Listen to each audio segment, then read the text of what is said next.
What's up, YouTubers? It's your boy, Mr. Brooklyn Hands, back with another video. Today's video is going to be 21 days with the PlayStation Portal. Alright, we're going to give you a review of 21 days of me having this unit. Um, 5 things I don't like about this unit, 5 things I like about this unit, and I'm going to tell you what it is not. I've heard some people say, oh, it's a portable player, streamer, whatever. It is not that. The PlayStation Portal is a remote control for your PlayStation 5, not for your PlayStation 1, 2, 3, or 4. It is an accessory for your PlayStation 5. Alright? So we got that out the way.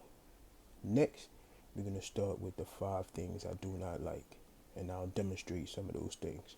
The PlayStation Portal is not fully functional with your PlayStation 5. What do I mean about that? So I'm going to turn the unit on. I'm going to let you see that right there. Alright, so we hit the button. We got the little animation. It's actually connecting. It says ready to play. So we booted that up, right? So now we're going to go into, we're going to hit that. I'm going to hit PlayStation Plus. I have PlayStation Plus. Alright? So when you go to PlayStation Plus, you have a couple options. So when you go to a certain game, right? If you look, it says download and stream. All right. This is not a streaming device. When you hit the stream, it advises you to go to, sorry for the glare, but if you can see that, it says can't display the screen on the connected console. The screen contains content that can't be displayed using the remote unit. And then it advises you down here at the bottom. It says go to your PlayStation and turn that on. All right. So you cannot stream from this device. All right.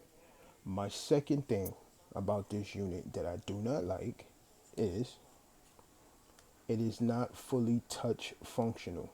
You can only do some things on here touch.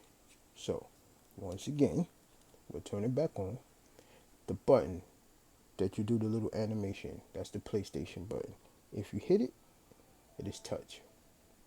Of course, it goes through the routine. It'll tell you that it's connecting, it's connecting. Once it's connected, it says ready to play. So if you take your hand and you try to scroll through any of these things, you get these ugly rectangles on the screen. They are ugly, all right? So the only thing on this machine that is touch, which makes no sense. Sony should have made the whole screen touchable. Sony, I don't know what you guys are doing. You're probably the best company as visual and audio for a long time. So the only thing on here that's really touch is when you swipe to the left. If I could bring it up now. If I could swipe to the left, you get the menu. Everything in the menu is touchable. You can go in, you can go out, you can change the volume, the brightness, airplane mode. You can go to settings. If you can't get that by swiping, you can hit the 2 dots up here in the corner, and that same menu will come out. That's the only thing on this screen or this PlayStation Portal that is touchable. You cannot scroll through the menus. You cannot scroll through the games. It just doesn't work. All right. Bad placement of the trackpad. All right. It took me 10 days to figure out what these ugly rectangles were on the PlayStation Portal. So, we're going to go into, let's see, I'm going to go into man real fast. Let's see if we can do this to demonstrate what I'm talking about. At first, I really didn't understand why, like, in certain games, I couldn't take the time out or I couldn't pause the game. I had to hit the options and bring up the option menu and all of that. So if you look, inside the game. I don't know. I'm gonna boot this up. It's gonna take a minute to boot up. All right. So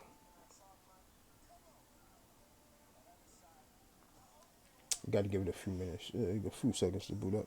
So we're gonna go. We're gonna go quick play. We're gonna go play now. Gonna let it boot up.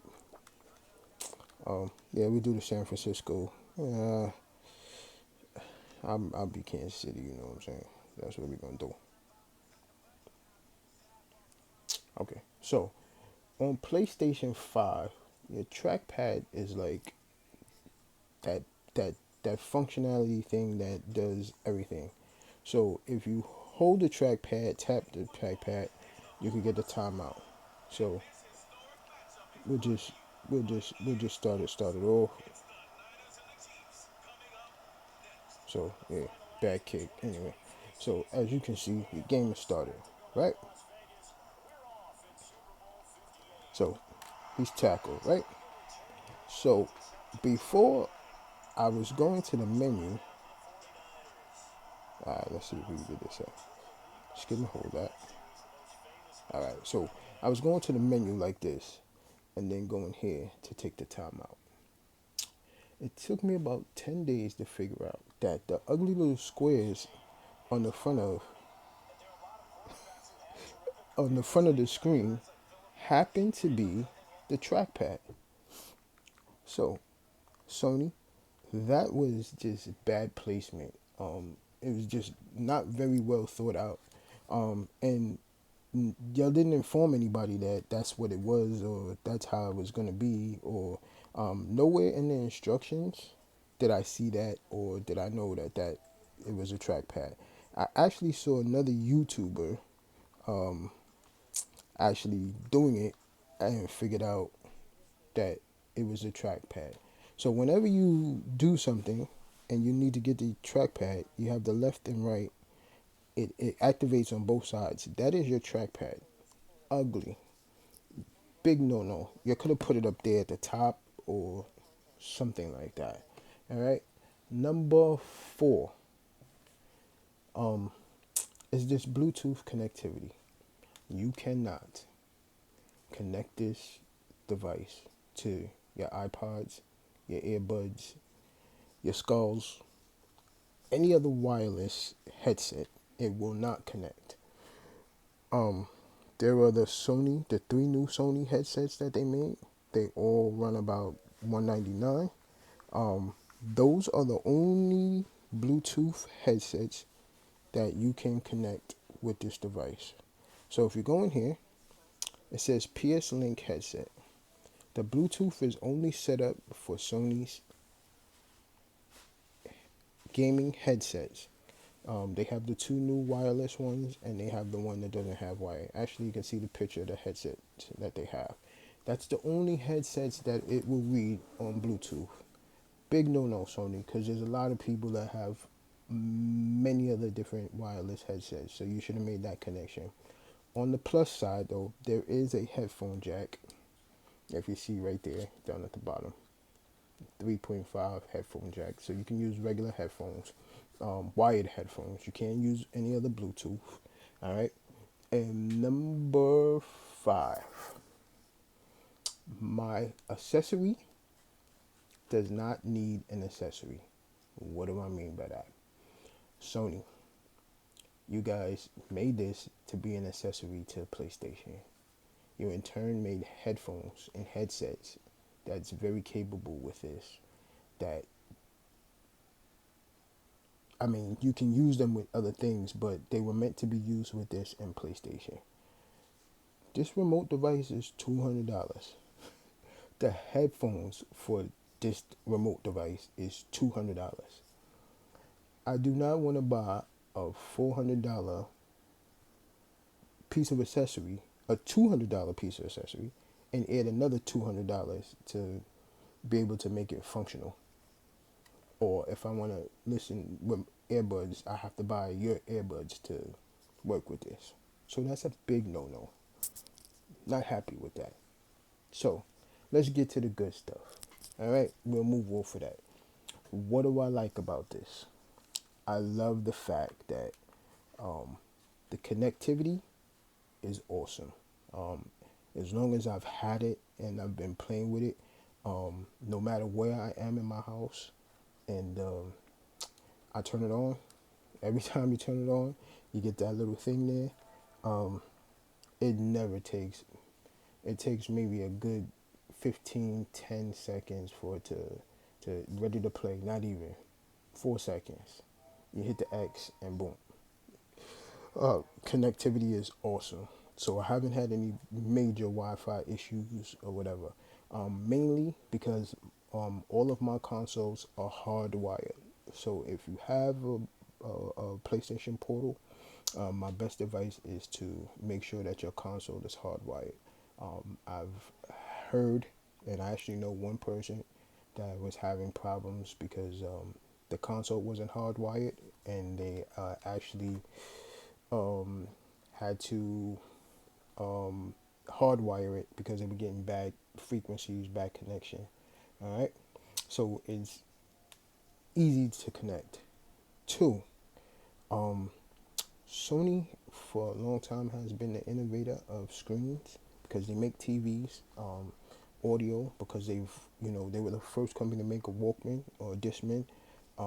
This screen is gorgeous. The screen is I guess no glare outside of right now because I'm showing it to you on a phone. Um, it's very detailed. The brightness to me is just right, and my portal is not really set all the way to the highest brightness, but I love the screen. It's awesome.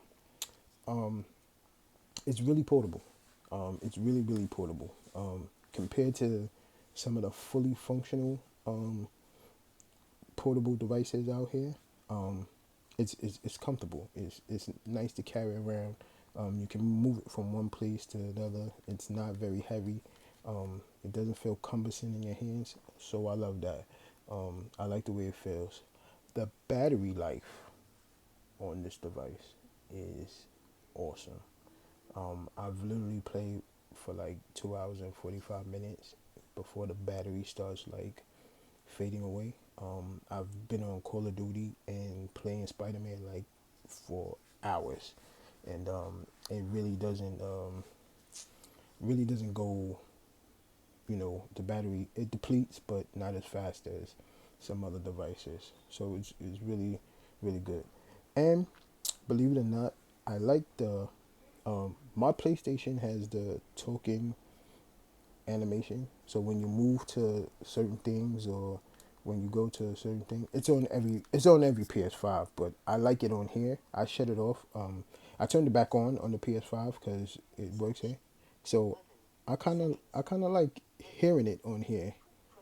It tells you like um when I'm on the PlayStation 5, it's kind of annoying, but right here because it's small and portable, um, I kind of like the way that it yeah, I kind of like the way that it responds and it acts. It's a cool thing. Profile, Explorer, PS5. I like the games and I like how it makes the announcements. So that's cool. So yeah, she just said my name. So yeah, so I kind of like that. It's cool. Yeah. So with all of that being said, I'm going to give the PlayStation Portal my rating, what I think it is. On a scale of 1 to 10, I give it a 7.5. It actually does some things very well. It does control your PlayStation, although not completely, but it controls your PlayStation. Um, Ease of connection.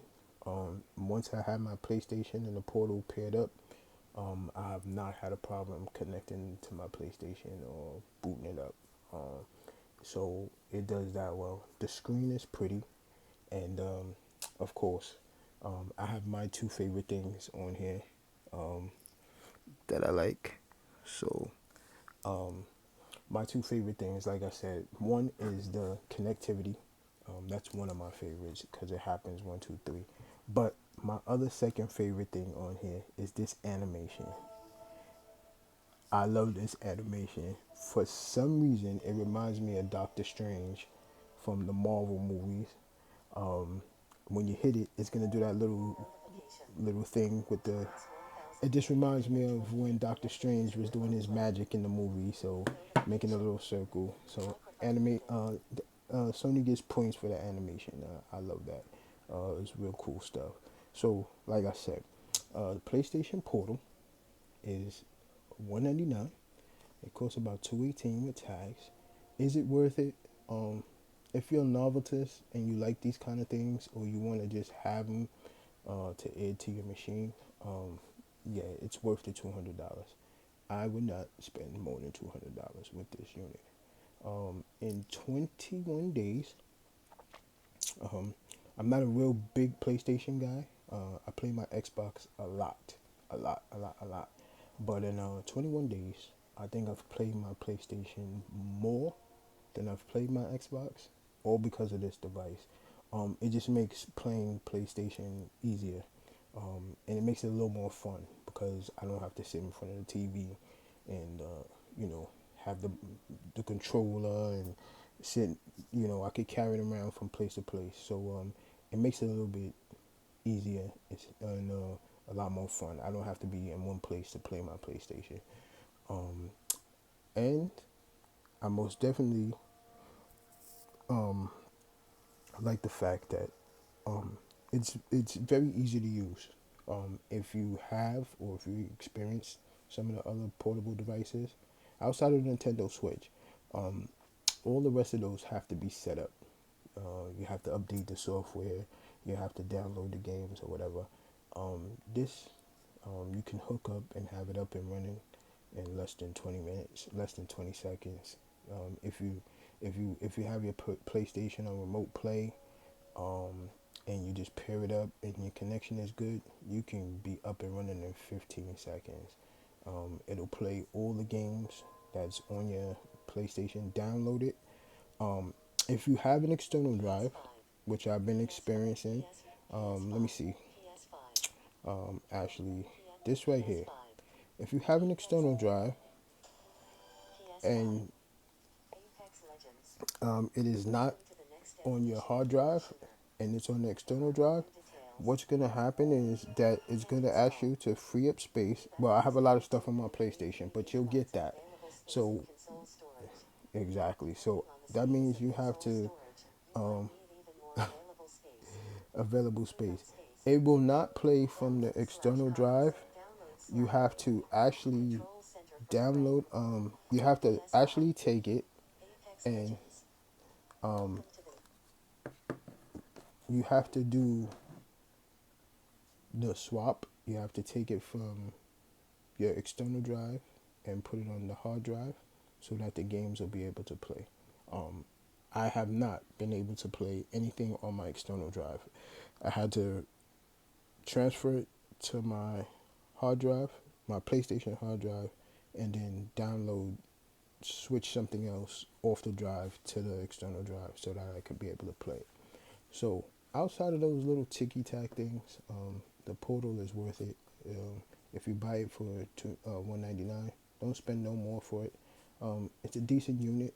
Um, I think Sony could have did a lot more with it and made it better. But for $299, it is what it is. It's a pretty decent unit, so I give it a 7.5. Thanks for watching. Like, subscribe, share, and tell a friend to tell a friend. And yeah, that's Mr. Brooklyn out. Peace. One love.